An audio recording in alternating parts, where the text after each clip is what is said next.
لنا أن الأمر بالمعروف والنهي عن المنكر له مراتب. قال النبي صلى الله عليه وسلم: من رأى منكم منكرا فليغيره بيده، فإن لم يستطع فبلسانه، فإن لم يستطع فبقلبه، وذلك أضعف الإيمان.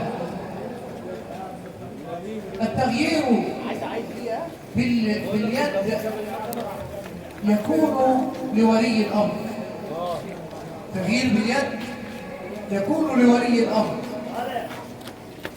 ولي الأمر يشمل من الأب حتى الحاكم، هو المنوط له التغيير باليد. أما التغيير باللسان أن تأمر بالمعروف بمعروف وتنهى عن المنكر بغير منكر. تأمر بالمعروف ولكن بالحكمة والموعظة الحسنة. ادعو إلى سبيل ربك بالحكمة والموعظة الحسنة وجادلهم بالتي هي أحسن. والنهي عن المنكر لا يكون بمنكر، يعني حينما تنهى عن منكر لا يكون هذا الأمر أو هذا النهي عن المنكر بالإيذاء وبالضرر على الناس، ولكن كما قال الله عز وجل: بالحكمة والموعظة الحسنة، بالأمر بالمعروف وبالنهي عن المنكر، يكون بمعروف وبدون منكر. والنبي صلى الله عليه وسلم يوضح لنا أن الأمر بالمعروف والنهي عن المنكر إن لم يفعله البعض استحق الجميع العقاب، استحق الجميع العقاب.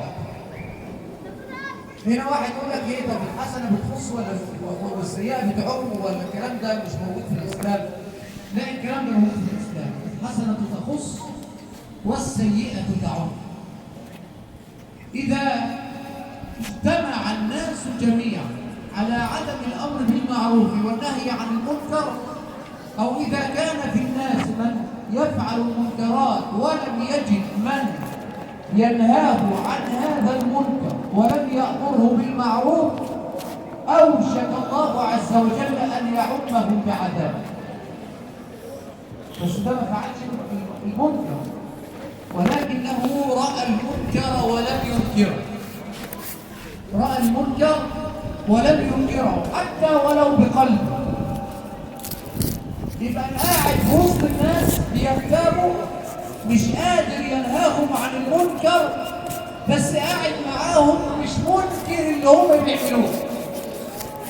يبقى قاعد مع الناس وهم بيعملوا المعاصي والذنوب ومش قادر ينهاهم عن هذه المعاصي والذنوب، ولا ينكر عليهم ما يفعلون، فهو مشارك لهم في الايه؟ في الإثم، رغم أنه لم يفعل، لكنه بسكوته وبعدم أمره بالمعروف ونهيه عن المنكر بيكون إيه؟ أوشك الله سبحانه وتعالى أن يعمهم بعذاب. في حديث النبي صلى الله عليه وسلم بيوضح لنا أهمية الأمر بالمعروف والنهي عن المنكر، فيقول النبي صلى الله عليه وسلم: مثل القائم على حدود الله والواقع فيها كمثل قوم استهموا سفينة فأصاب بعضهم أعلاها وبعضهم أسفلها، فكان الذين في أسفلها إذا أرادوا الماء خرجوا على من فوقهم. هنا بدأوا يفكروا كل ما يعوزوا مية يطلعوا فوق علشان يجيبوا مية من ايه؟ من النهر. فقال لك خلاص نعمل ايه؟ نعمل خرم في السفينة ونشرب احنا ايه، بدل ما كل شوية نطلع فوق ونأذي الناس اللي فوق. هو ظاهر الأمر مش عايز يأذي الناس، لكن تفكيره سيء، لأنه لو خرق خرقا في السفينة لغرقت السفينة بالجميع. اللي عايز يخرق خرم في السفينة هم دول أصحاب المعاصي والذنوب، بيفعلوا معاصي وذنوب ويظنوا بأنهم بهذه المعاصي والذنوب لا يؤذون إلا أنفسهم، ولكنهم قد يكون سببا في هلاك الجميع، قد يكون سببا في القحط والجد، قد يكون سببا في انتشار الأمراض، قد يكون سببا في غلاء الأسعار، قد يكون سببا في ارتفاع المعيشة وضيق العيش على الناس، لأن الله سبحانه وتعالى ينتظر من عباده الطاعة.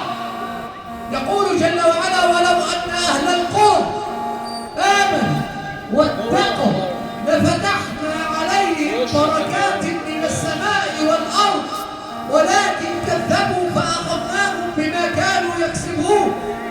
ظهر الفساد في البر والبحر بما كسبت أيدي الناس ليذيقهم بعض الذي عملوا لعلهم يرجعون. هي كل الناس بتعمل ذنوب ومعاصي، لكن غلاء الأسعار بيكون على الجميع. هي كل الناس بتعمل معاصي، لكن ارتفاع الأسعار بيكون على الجميع. هي كل الناس بتعمل معاصي، لكن تلوث المياه بيصيب الجميع. هي كل الناس بتعمل المعاصي، لكن الظلم بيكون عن الجميع.